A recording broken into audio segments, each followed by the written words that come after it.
Bonsoir, merci de laisser l'émission à travers s'installer sur votre écran. Dans cette émission, nous mettons le projecteur pacifique sur différentes personnalités venant d'horizons divers, car nous sommes convaincus dans cette émission, chacun a une histoire à apprendre, a quelque chose à apprendre par son histoire de vie. Et cet après-midi, nous recevons le docteur Ralph Antoine Vital, comme nous venons tout juste de le dire, il est docteur en statistique. Bonsoir, docteur Vital, et bienvenue sur notre plateau. Bonsoir Naïma et bonsoir à tous les téléspectateurs de la télévision Pacifique et encore merci pour l'invitation. Docteur Vital, dans cette émission, nous avons l'habitude de remonter le temps avec nos invités, c'est possible ici, sur ce plateau, et nous allons aller au temps de votre enfance. Comment l'avez-vous vécu? Bon, mon enfance, on va dire tout d'abord que je suis né à Jérémie, dans le département de la Gandance, là où j'ai vécu pendant 2 à 3 ans et ensuite je suis venu en Haïti et à Port-au-Prince et où j'ai vécu tout d'abord à Nazon et ensuite à Delma. Bon, je vais dire que je ne me rappelle pas trop bien de mon enfance à Jérémie et aussi à Nazon, mais je me rappelle très bien de ce que c'était mon enfance à l'âge d'environ 10 ans où j'étais venu à Delma 19 et là où je vis jusqu'à présent. Donc, on va dire que ce que je me rappelle, c'est tout d'abord les années 90 à 94 qui étaient marqués par le coup d'État et aussi l'embargo qui était posé sur le pays. Jean-Bertrand Aristide. Voilà. Donc, ensuite, pour laisser ce chapitre politique, on va dire que mon enfance a été plus ou moins normale comparativement aux autres enfants, je crois. Donc, on va dire que c'était au niveau moyen. Donc, j'étais allé, chaque jour, j'étais à l'école et j'avais à manger matin, midi et soir. Donc, j'avais pas beaucoup de pression. Donc, en ce sens-là, je veux dire qu'il n'y avait pas beaucoup de souffrance ou d'autres choses de ce genre parce que j'ai eu la chance de me concentrer sur seulement mes études. Donc, je pense que ceci a été un point très important dans toute ma vie. Et vous avez des frères, sœurs? Oui, j'ai... Vous êtes unique? Non, je suis pas. Je suis le premier, mais pas unique. Donc, je ne sais pas premier parce que cela vient ses responsabilités lorsqu'on est premier de la famille, mais non pas unique parce que unique, on est, je ne sais pas, peut-être enfant gâté, mais j'ai un frère et une sœur. Ah, ok. Et maintenant, comment est la relation familiale? Donc, on va dire que la relation familiale, elle est plutôt très serrée, je crois, parce que jusqu'à maintenant, on vit tous chez nos parents. Donc, on a fait tout, on a tous eu presque le même parcours.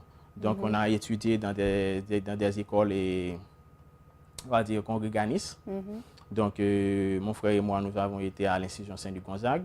Donc après, je suis allé à l'université d'État, la faculté des sciences de l'université d'État, et lui, il a été à la faculté de médecine.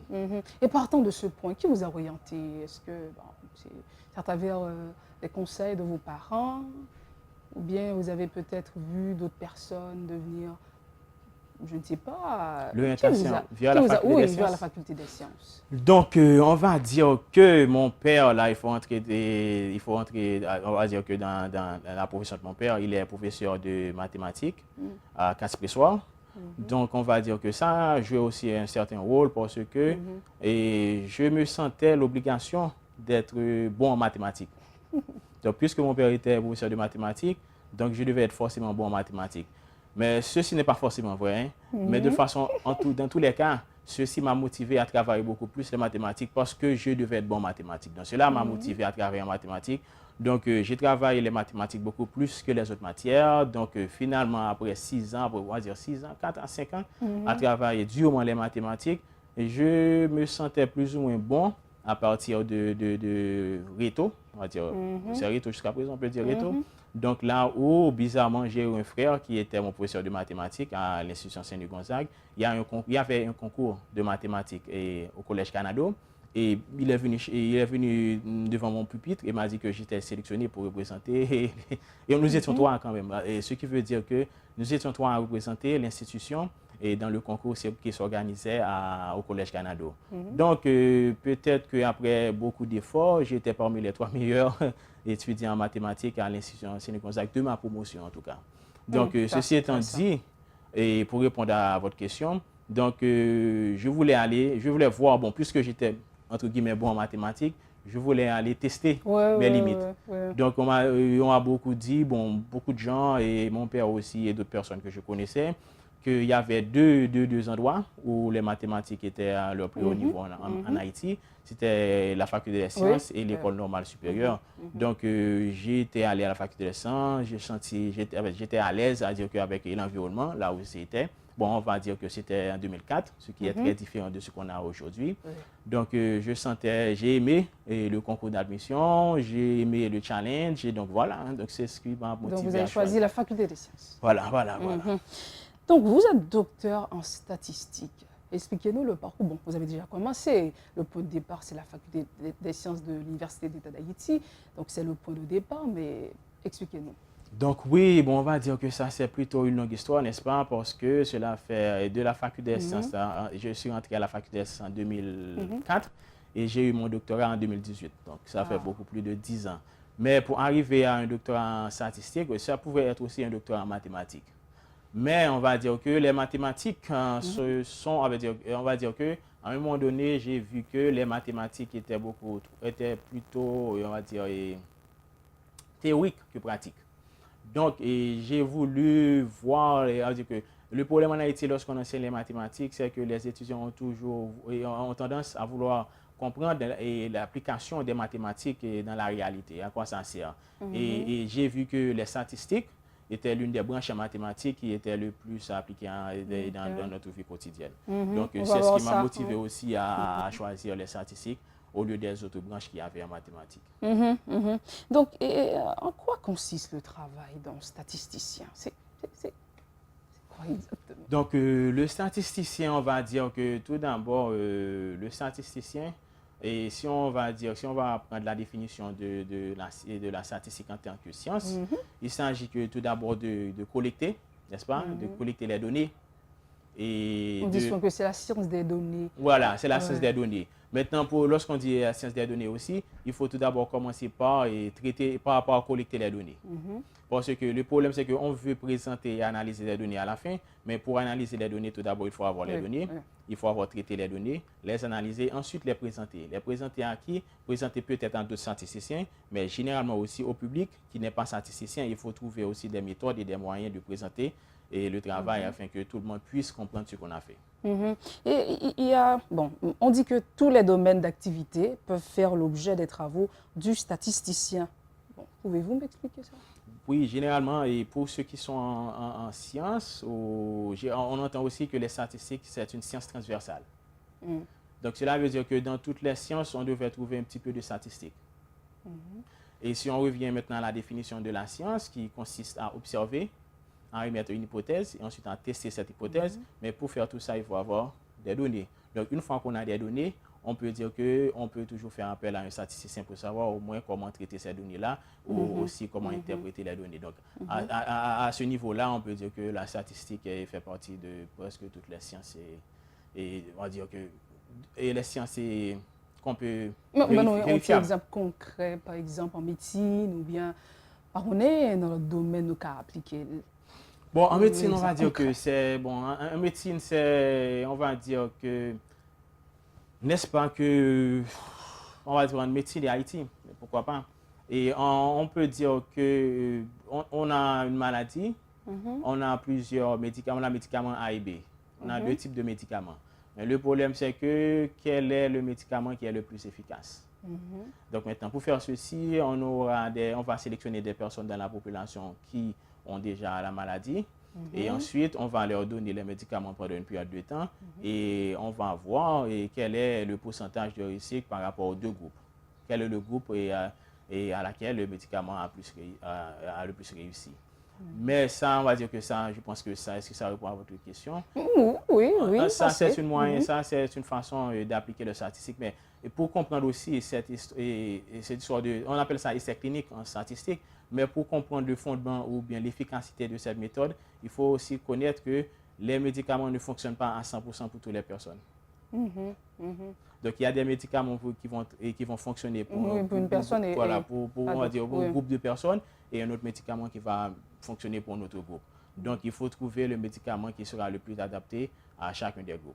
Donc, pour les données, c'est le statisticien qui va, disons, et voir à partir de ce que vous dites, quel médicament A et B, les groupes de personnes. Est-ce que ça, c'est le travail du statisticien? Là maintenant, il faut dire que le statisticien vient toujours en appui à chaque science. Cela veut dire que tout d'abord, le médecin ou le pharmacien, il présente quelque chose, il pense que ce médicament-là sera mieux que notre médicament. Donc ça, c'est le travail du pharmacien ou on va dire, du laboratoire ou de notre chercheur qui va présenter un médicament. Maintenant, la question qui va se poser, c'est est-ce que ce médicament-là est plus efficace que notre médicament? Donc, c'est là que va intervenir le statisticien. OK. Donc, c'est toujours un renfort à une question ou un objectif qui a été déjà fixé. OK, nous comprenons. Et votre thèse se portait sur la modélisation des phénomènes liés à la réalisation de certains événements. Et pourquoi avez-vous effectué des recherches en ce sens? Et bien sûr, qui apporte étudiants en lui-même hypothèse dans le domaine ça, l'analyse de survie, je crois. Bon, oui, maintenant, l'analyse de survie, c'est une partie scientifique qui est assez importante parce que une question qu'elle a essayé de répondre, c'est tout d'abord, si nous, là, l'instant T, là maintenant, et qui probabilité ou bien qui chance que nous gagnons pour que immédiatement après, en temps très court, à une seconde près, que nous parlons encore. Ah bon? Donc oui, donc c'est ces questions ça que la essayé de répondre. Donc moi, c'est une question qui t'a supposé peut-être intéresser tout le monde. Qu'on ait éventuellement ou pas, bon, on a un stress chacun doit stresser une série de monde, mais une fois que ouais, ça dans certain sens, ou qu'on a porté dans l'autre sens pour dire que bon, une fois que je connais qui chance moi gagne pour moi parler encore, maintenant qui ça qu'a fait parler encore pour me essayer plus ou moins essayer éviter. C'est ça? Mais maintenant qu'on est là, nous devons essayer à partir de ça et laisse que si nous regardons et différents facteurs leur faire recherche qui sont ouais. Non, mais à dire que là où j'interviens, c'est tout d'abord que nous allons prendre l'autre sens, nous allons prendre un sens plus précis pour le côté travail moi intervenu. C'est imaginez que vous avez une opération, transplantation cardiaque ou autre chose, bon, chose que nous avons fait un peu en Haïti, mais tout gain toute une série de méthodologies médicales qui sont appliquées à une transplantation cardiaque ou rénale ou autre chose. Maintenant, ça qui est très intéressant pour le chercheur, pour le médecin, le chirurgien, c'est que lorsqu'on fait opération ça, et combien de temps patient ça fait pour survivre, pour être en vie? Parce que une période qui est très critique, c'est 24 heures de temps après l'opération, pour les patients ont plus de chance pour mourir. Mais une fois que ça fait aussi, les patients sont peut-être condamnés pour mourir dans 5 ans aussi. Ou bien font opération, il réussit peut-être par la suite. Mais à la suite, par exemple, aucun patient qui était sur méthodologie ça, sous opération ça, qui j'aime dépasser 5 ans. Ah bon? Oui. Donc, il faut effectivement, c'est à partir des données et à partir, on va dire, des courbes, que nous avons dit, bon, voilà, et méthodologie a un petit problème là-dedans parce que nous remarquons que les patients ne peuvent pas dépasser 5 ans là-dedans. Il faut retirer toute une série de leurs facteurs. Donc, et pour ça, l'étudiant a intervenu on va dire, dans la modélisation, mais modélisation en statistique, il y a deux approches là-dedans. Il y a une approche estimation, c'est-à-dire que nous parlons de coût blanc pour une jeune qui a pu descendre parce que, ou qui a descendre bien remonter parce que les patients finissent de faire l'opération, ils ont plus de chances pour mourir. Mais ensuite, après un certain nombre de temps, la chance pour mourir a augmenté parce que quelque part, avec le temps, il faut mourir quand même. Oui. Donc là maintenant, ce que je dois faire, c'est une fois que j'ai ce coût blanc, moi, j'ai un ensemble de données, je prends les données comme statisticien après collection, je regarde effectivement ce coût ça, il y a un accord avec les données. Donc ça a été mon travail. Maintenant, le travail, ça a un pile débouché, un pile conditionnement là-dedans, ou bien un pile, pour ne pas essayer trois techniques. C'est-à-dire que il y a une série de travail qui a été fait déjà dans ce secteur, mais le travail moyen lui-même est vu plus large que ça qui a été fait déjà. Plus large dans le sens que il a été fait dans un cadre bien précis, c'est-à-dire que coup blanc, il y a une forme coup blanc, mais même dans le travail moyen, c'est que nous avons imaginé que coup blanc ne pas de forme de toute façon. Sans que nous ne connaissions pas forme coup blanc, nous pas laisser ouais. Est-ce que effectivement donné est attaché à un courbe côté nous pas exactement comme forme courbe blanc mais là c'est encore technique nous allons utiliser d'autres mots comme paramétrique non paramétrique donc en gros on pense que mon a essayé de comprendre que le travail moins c'est joindre à partir des données et si le patient qu'est-ce qu'il reste à vivre au patient. Mais on dit pas grand monde qui vraiment fait opération ça qui vit au-delà de 5 non mais ans, ça je veux dire que ça c'était un exemple. Ah, C'est c'était... un exemple. Ah, ok, ok. Non, mais exemple, c'est, il faut avoir deux choses. Je ne vais pas parler d'opération, transplantation cardiaque en lui-même, non. Ok, Il y a je une comprends. méthodologie, il y a un Méthodologie, type ok. d'opération. Ok, je comprends. C'est-à-dire que l'opération, il y a plusieurs procédures. Il y a une procédure à suivre. Côté procédure, ça, il y a des gens qui vivent plus que 5 ans. Ok. Et il y a une autre procédure. Donc, il a bien une question là. C'est que ça, c'est que s'il y a deux procédures, maintenant, toutes les deux procédures, qui procédure qui est bon. Qui est bon. Donc, il travaille justement pour nous répondre à ce genre de questions. Avec une question, ça. Voilà. C'est très passionnant, et Dr Vital. Même passer dans la deuxième partie émission, hein, nous parlons et statistiques là, bien sûr, dans l'autre science ou bien dans l'autre domaine, comment nous capable d'aider nous comprendre et nous parlons mettre en phase sur questions statistiques et développement. Nous parlons ça plus dans la deuxième partie. En fait, le moment est venu de prendre notre deuxième pause à l'émission. On vous revient.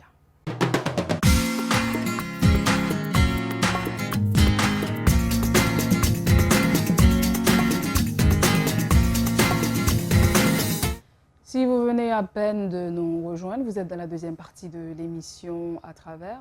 Et cet après-midi, nous recevons M. Ralph Antoine Vital. Il est docteur en statistique.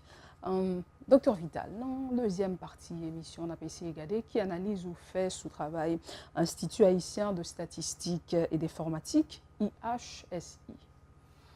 Bon, je pense qu'il y a plusieurs approches. Donc, à faire une analyse par rapport à travail IHSI. Donc, une première chose, c'est que IHSI, c'est une institution statistique, bon, et légalement officielle, qui est supposée gérer les statistiques en Haïti. Donc, par rapport à ça, un objectif de tête, c'était produire plusieurs enquêtes et surtout les recensements. Donc, si nous essayons d'analyser seulement partie recensement, il est supposé chaque 10 ans produire un recensement de toute la population haïtienne. Maintenant, depuis 1950 jusqu'à nos jours, donc nous sommes supposé sur environ 7 recensements. Bon, en qui était 20 premières années, on a dit que nous sommes supposé sur 6. Donc, nous seulement sur 4 et un 5e qui était supposé commencer en 2014. Je t'ai dit que prêt jusqu'à présent, on qu'il est pour commencer avec les recensements. Donc, à ce niveau-là, il y a plusieurs autres types d'enquêtes que réalisées qui sont très intéressants. Et il y a une enquête sur les conditions de vie, il y a une enquête sur le transport, une enquête sur les entreprises de sécurité.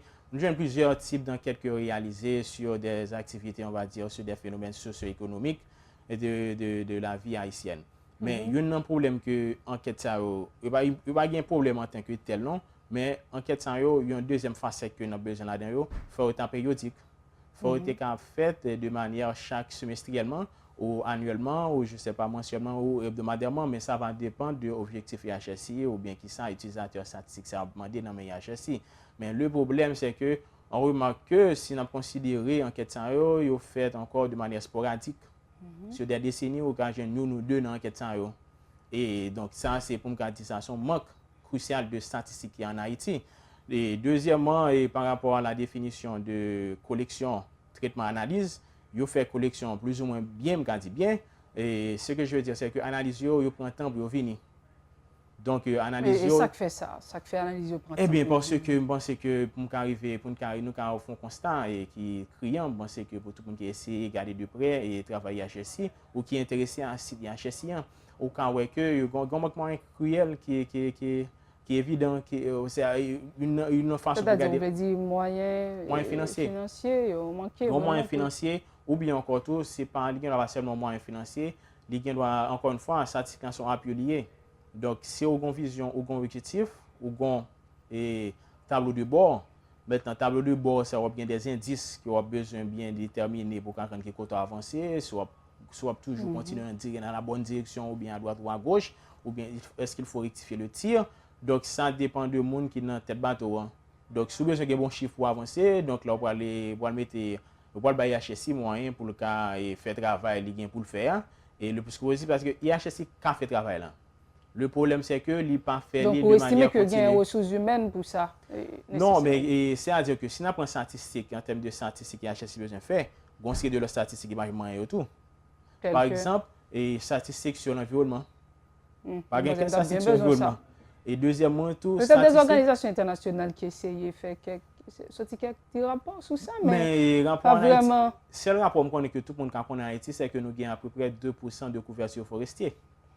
Maintenant, ça, c'est depuis plus de 20 ans maintenant des mêmes chiffres ça. Donc, ce qui montre que là, pas tellement de travail qui est fait. Bon, par rapport à la communauté internationale, peut-être éventuellement, il y a un projet, USAID, BID, Banque mondiale, qui vient faire un bail sporadique encore une fois.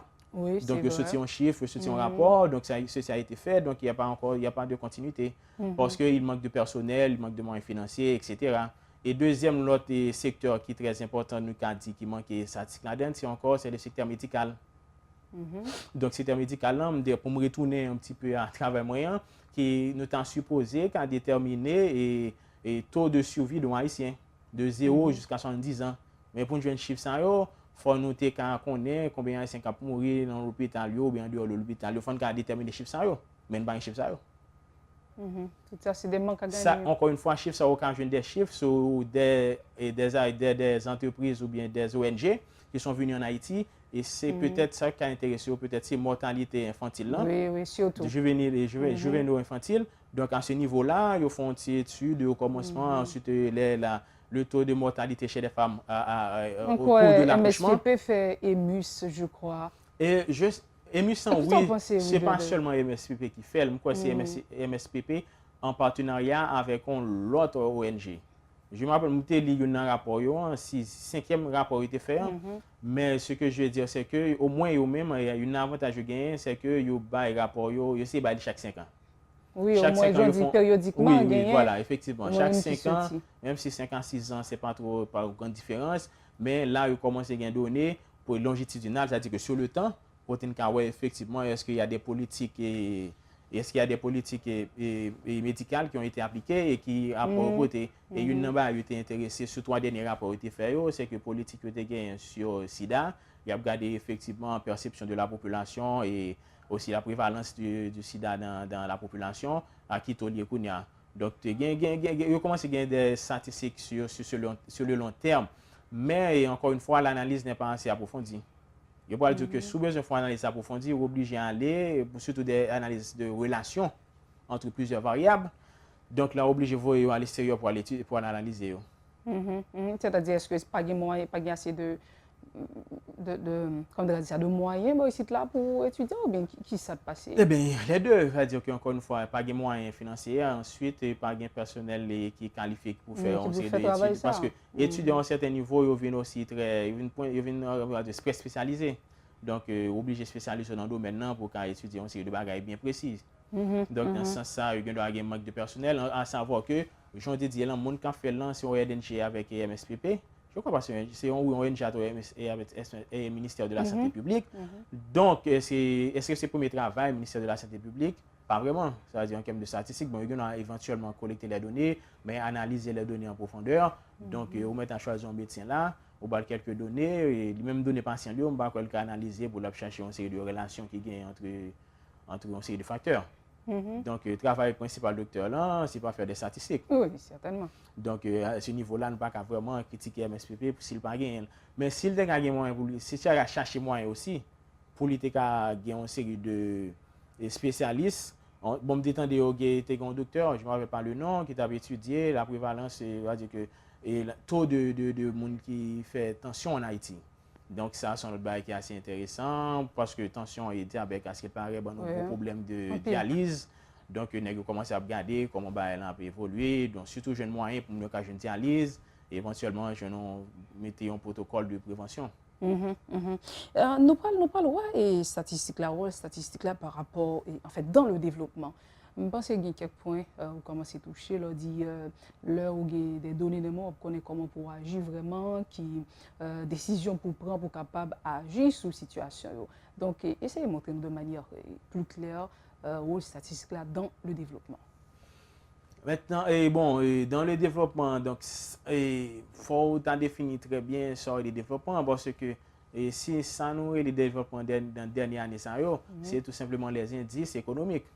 Donc, il y a parlé de croissance, taux de chômage et ce genre de choses. Mais encore une fois, ça, c'est une bonne idée de comment l'État délire. Il n'est pas dit qui ça pour faire pour aller dans telle direction ou telle direction. Il dit est-ce qu'on va aller dans cette direction ou pas aller. Mais il ne va pas dire qui ça pour faire pour aller dans cette direction besoin d'aller, non? C'est à ce niveau-là, ça c'est un cas idéal. Maintenant, deuxième chose, c'est que est-ce que une fois, une chose qui est importante qu'une essayer de comprendre là, c'est est-ce que les indices qu'on a, est-ce que sont performants? Ou bien est-ce que sont vraiment cernés direction de besoin aller ou objectif de besoin? Est-ce qu'il y a une relation d'objectif avec indice ça on a fait? Maintenant, à ce niveau-là, nous avons une deuxième étude qui est faite pour nous garder effectivement et quelles sont les véracités ou bien quels sont les impacts de certains indices. Donc ça, encore une fois, nous étions dans le domaine des théoriques. Mais encore une fois, et pour statistique là, et pour me garder dans le développement, c'est à mesure qu'on développer, on bien des statistiques, on bien des données, on bon une série d'informations que ou t'es capable de connaître. Et je vais prendre l'autre exemple qui est dans le développement, c'est là dans le développement c'est la sécurité. Ça nous intéresse. Voilà, bon, on a entendu que une série d'acteurs politiques qui parlent de sécurité, il y a plusieurs aspects là-dedans, plusieurs volets, mais il y a un volet qui est intéressé en tant que statisticien, c'est l'information. Donc, une fois qu'on recueille les informations, c'est ce qui forme que nous avons bien information ça et information ça imaginez que est-ce qu'on a des statisticiens à la PNH pour faire ce genre d'analyse pas tellement fin quoi ça. Mais ceci étant dit, il y a pas de difficulté dans les données au gain, c'est que les données au gain en général en statistique, les données qui sont beaucoup plus faciles à traiter, ce sont les données qui vont se trouver sous forme de tableau. Donc, un tableau avec plusieurs facteurs variables. Donc, tu as des chiffres, tu as des facteurs nominaux, des qualitatifs, comme dire, OK, est-ce qu'on va être bon, pas bon. Mais l'autre façon de nous gagner, c'est que dit que pour la police même, une façon de collecter les données, c'est d'avoir un récit qui a été raconté par quelqu'un. Donc, vous avez un récit littéraire, donc vous avez un texte qui est représenté comme donné ou par un tableau. Maintenant, ça est plus ou moins plus difficile à traiter que tableau. Maintenant, les gens qui ont traité de manière naturelle ou bien de manière normale, on fait une synthèse, donc un enquêteur qui a enquêté sur un problème. Donc, ils ont recueilli des dépositions de plusieurs personnes. À partir de cette déposition, ils font synthèse. Ce qui est pas mal, ce qui est bien aussi. Mais on doit faire une synthèse encore beaucoup plus grande à partir d'un ensemble de données qu'on collecte au niveau national ou dans la zone métropolitaine. C'est-à-dire que éventuellement, dans données ça, on pense qu'on peut joindre et modus operandi dans une série de monde qui agit dans la zone. Donc, qui gens ont fonctionné, qui type de monde ont attaqué, ou bien toute information que moun n'a pas pour personnellement, que ou ka mettre son l'autre forme, ou ka mettre dans ordinateur pour ordinateur chercher pour. Et là, nous allons rentrer dans l'autre domaine qui c'est un gros développement en informatique et en statistique que y aurait les machine learning ou apprentissage machine. Donc, c'est-à-dire que traiter une série de volumes d'informations, peut-être qu'on a entendu parler de ça sous forme de big data. Il y a pas de big data, c'est que big data c'est l'ensemble de données et à partir de l'ensemble de données ça yo, on série d'informations que on ne peut pas tirer là-dedans, mais l'ordinateur on a une information directement. Donc ça c'est l'autre niveau qu'on a utilisé nous même là même si que nous raté plusieurs trains dans le développement, mais ça aussi nous avons essayé de prendre. Donc il suffit que nous ayons un ordinateur et que nous programmons l'ordinateur pour chercher une série d'informations de manière automatique. OK. Donc c'est possible de faire ça ici. Oui, ça, c'est ça possible. Ça très possible de faire en Haïti, mais encore une fois, besoin de moyens pour faire. Moyens financiers avant tout, mais ensuite des personnes, et bon, ça me pense que, je connais combien de monde qui est dans le domaine ça, mais ça c'est un domaine qui est intéressé, pas en termes de transition par rapport à la recherche que je fais. Mais si vous voulez des contrats ou bien des accords avec une série d'institutions, nous toujours un accord ça. Donc à ce niveau-là aussi, comme je te disais, ça c'est un autre phénomène qui gagne dans le pays avancé au Kenya par rapport à l'information. Mais est-ce que vous pensez vous-même en tant que statisticien, vous devez bien comprendre le rôle comme si statistique a joué vraiment dans tel autre domaine, soit médecine, ou bien nous avons parlé de questions de sécurité. Donc, est-ce que vous vraiment cerné ça, l'importance et domaine, ça, discipline, ça, qui ont été transversal, je nous ai dit dès le début. Maintenant, là, dit Mounio, faut nous. Là, me dit, bon, ok, on nous garder, voilà. En fait, les autorités en place, ou bien, moun qui a mené une gouvernance pays, est-ce que vous comprenez nécessité vraiment pour utiliser le personnel, ça? Moi, c'est que dans le monde qui a dit GPI, il y a un peu de monde qui comprend l'importance statistique là. Mais je pense que c'est là le problème. Et le problème, c'est tout simplement fait de contraintes. Donc, parce qu'une fois qu'on a une contrainte, donc on a de choix prioritaires pour faire avant. Donc, Oui, ce c'est qui vrai. fait que statisticien ne doit pas arriver en dernier dans tout choix pour faire. Mais je pense que vous comprenez. Si chita avec n'importe monde, si je chita avec n'importe monde des radios autorités dans le pays, il y a comprendre n'importe statisticien dans tout ça me dit là. Mais le problème c'est que c'est pas le moment. Faut attendre un bon moment pour nous essayer d'appliquer, ou bien encore, nous pas avoir moyen pour nous appliquer, il y a toute une série de contraintes qui est politique, qui est posée, Mais, qui fait ça pas arriver. Mais c'est pour moi faire de moi c'est vous comprenez parce que mais laissez-moi vous dire, pour on agir bien en termes de gouvernance, est-ce que, nous avons dit dès le début, pas des données vraiment pour gagner, pour capable et agir sur une situation donnée? bon oui, non, mais sans lui je pense que vous comprenez ça tout. Vous comprenez ça tout. Mais c'est pas comme des radios là. Et bon, je vais répondre à l'autre question qui est sous côté, mais c'est du genre que c'est pas comme si que là où docteur a dit faire attention, il dit pour pas manger magui pour immédiatement qu'on ne pas manger magui. Donc on a faut combattre d'habitude que vous avez des gens ils sont question d'habitude peut-être maintenant qui quand empêcher aller dans certaines directions, bien que aucun temps connaît que mais qui gens de comporter. Donc c'est pour répondre à la question là, je pense que vous connaissez qui gens pour utiliser un série de moyens pour améliorer les conditions pays. Mais le problème là peut-être qu'on série de habitudes que nous n'avons pas que nous connaissons qui est à l'intérieur de l'institution qui fait que c'est très difficile pour aller dans l'autre direction. Je comprends. Donc, nous parlons maintenant, docteur Vital, les statistiques comme mode de communication politique. D'abord, expliquez-nous les paramètres ça. Et bon, Comment vous comprenez? Et comme communication politique. Donc, il y a un moyen que nous bon, il y a un moyen que il y a plusieurs aspects là-dedans. Il y a un aspect que nous regarder, j'aime dire là sous un côté pour aller ou un tableau de bord, ensuite on va regarder qui côté par rapport à côté pour aller. Et pour ceci, on essaie d'analyser pays qui plus ou moins utiliser des statistiques en pile, peut-être pays occidentaux, États-Unis, France, etc. Donc il toujours dans un processus de transparence. Et là nous allons rentrer dans Jean et HSC, on va retourner un petit peu sur HSC. Sur une série de méthodes que vous avez que moi qui ont des gens archaïques, c'est dans le sens que et dans beaucoup de dire que aux États-Unis si la réserve fédérale la banque centrale là, ou bien si institut statistique là et fait une analyse sur n'importe il a dit que taux de chômage il dit qu'on taux de chômage à un certain point et taux d'inflation à un certain point et tout ce que on sait de indice économique qui défini yo dit mais qui niveau lié. Mais maintenant ça qui est important c'est que faut comprendre que ça c'est statistique officielle là. Mais yo bay individu ou bien privé moyen pour yo donner que yo te collecté yo. OK. Maintenant à partir de données que tu collecté yo, donc effectivement ou gen droit ou même vérifier est-ce que ça et dirigeant nan dit nan lui fait est-ce qu'il fait tout bon vrai? Parce que j'aime dire là c'est que vinn gen communication, une transparence. Maintenant si HSC fin dit que calculer taux de chômage, taux d'inflation, ceci c'est là. Mais HSC pas jamais bay moun qui donné côté de données lié non. Ou pas qu'à corriger une erreur qui était passée non. Et par rapport à ça, tu as une erreur qui était passée aux États-Unis, pas en Haïti mais à l'étranger. Tu as une série de rapports économiques qui sorti qui étaient une certaine relation entre développement et dette, taux de dette de l'État. Donc à partir d'une certaine proportion, taux de dette là et l'État seulement il gagne c'est pour les contracter dépenses et politique d'austérité ou tu attendais parler de lui et que de manière à ce que l'État ça va pas de prêter là encore. Donc l'État ça vient presque ou pas il pas supposé prêter et deuxièmement diminuer les dépenses et éventuellement pour vendre une série de assets que l'État gagne.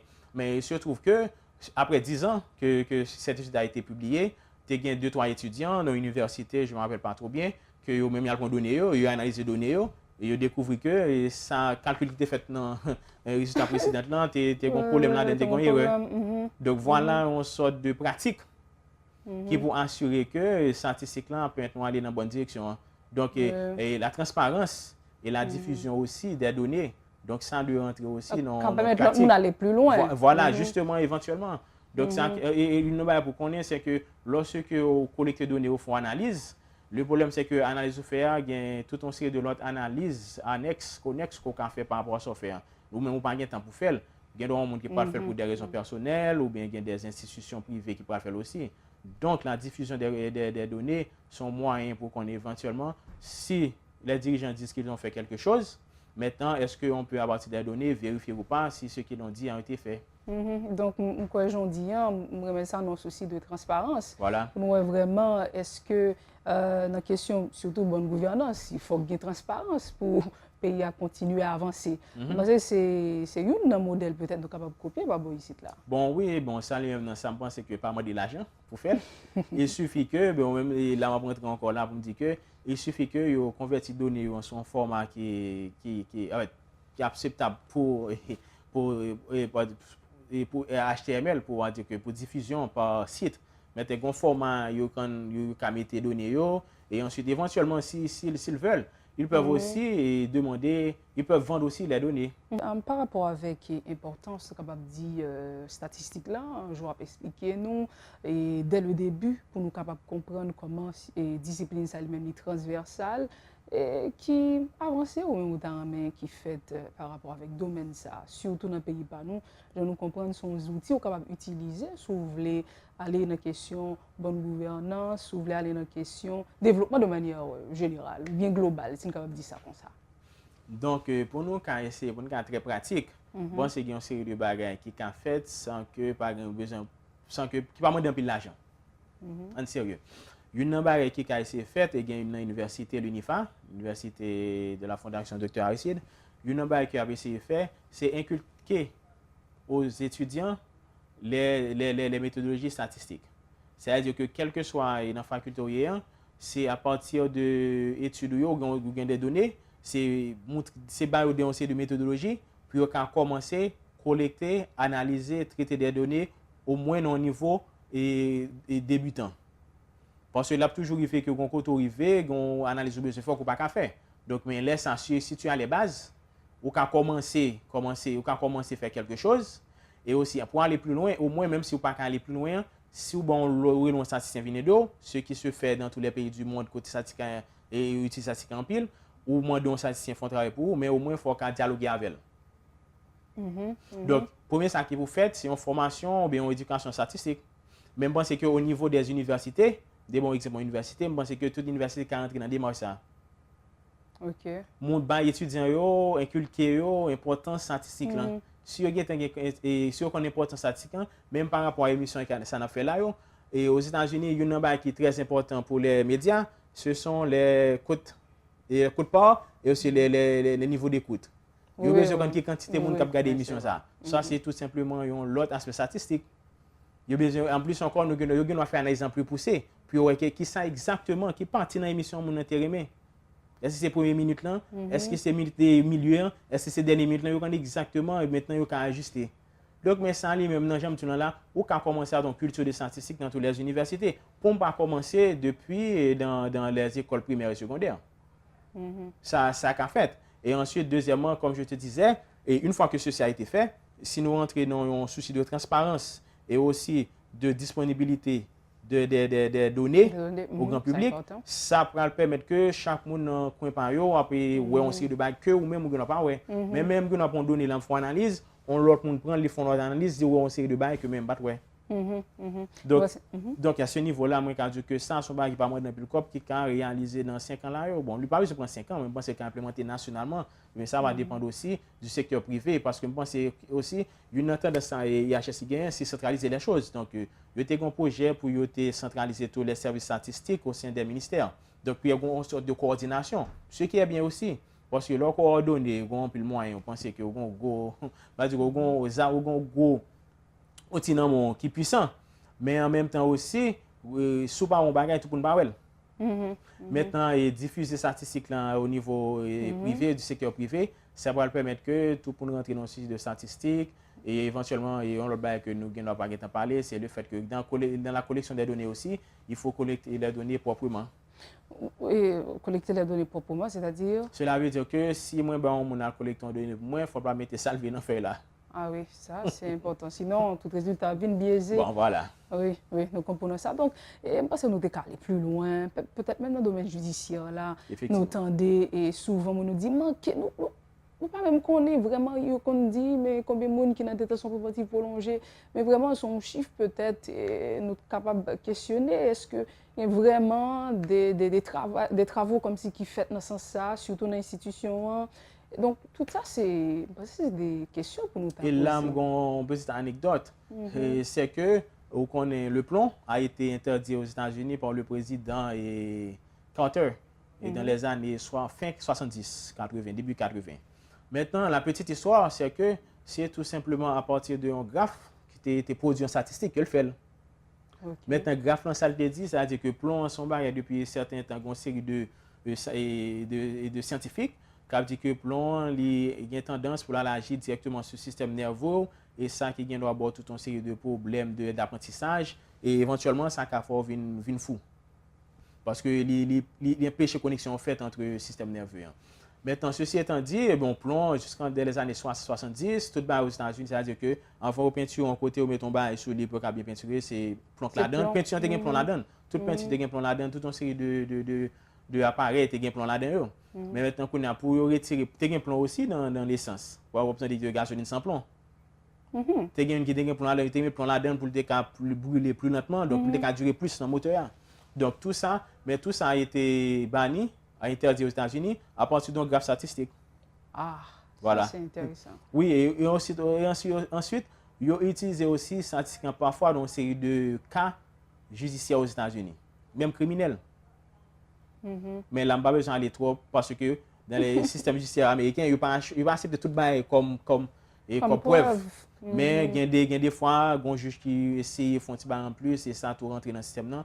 Mais des fois, ils utilisent statistiquement pour prendre des décisions. Et exemple, on a vérifié, c'est ça fait que le président a dit, bon voilà, et ça a été, c'est que, il a remarqué que lorsque, en été, lorsque on a brûlé un pile d'essence, il y a que le taux de plomb qui dans le sang et de série de petits monde qui entre 8 à 12 ans, la concentration de plomb était beaucoup plus élevée. Donc, il y a une relation directe entre émission de plomb et concentration de plomb dans le sang des enfants. Donc, à partir de ça, on dit, bon, le président dit pas prendre chance, donc il tout interdit plomb, et puis voilà. Donc, c'était des données, le jeune pour connaître comment pour agir, pour protéger la population. Voilà. Bon, on va dire déjà une présentation d'un données, finalement. Oui, présentation d'un données, plus ou moins pour capable connaître comment pour protéger la population. Parce que c'est très, très, très passionnant. Et je pense même si nous avons passé 2 heures, nous avons joué un pile bagaille pour nous dire et par rapport avec discipline ça. Donc, mais le moment est venu de mettre fin à notre émission. Et merci encore, Dr Vital, parce que vous répondez positivement à notre invitation. Merci, ça a été un plaisir, Naïma. Et merci à vous d'avoir suivi l'émission. Nous vous invitons à rester sur la télévision Pacifique pour la suite du programme.